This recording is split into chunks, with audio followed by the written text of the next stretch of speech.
Sebenarnya, anda tak menjadi kaya jika 10 tahun lepas anda beli 1 dinar pada harga RM500 dan jual sekarang pada harga sekitar RM2,000. Tapi jika dulu anda ada 1 dinar dan sekarang ada 100 dinar, barulah namanya bertambah kaya. Untuk kaya dengan emas, anda hanya perlu fokus pada pertambahan gram emas.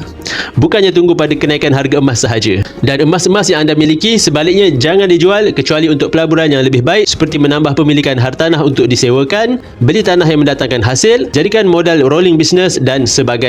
Dengan kata lain, untuk kembangkan kekayaan anda juga boleh gunakan simpanan emas sebagai talian hayat kewangan keluarga. Public Gold menyediakan platform akaun simpanan emas fizikal 100% yang membolehkan semua lapisan masyarakat memiliki simpanan. Gunakan peluang ini untuk memulakan simpanan anda atau untuk mengembangkan kekayaan anda. Walaupun simpanan emas Public Gold tiada dividen, tetapi emas yang disimpan dalam tangan memegang nilai sebenar kekayaan. Bagi yang berminat untuk memulakan simpanan emas bersama Public Gold, anda boleh isi beg biru dan saya akan hubungi anda dan saya akan bimbing anda sebaiknya.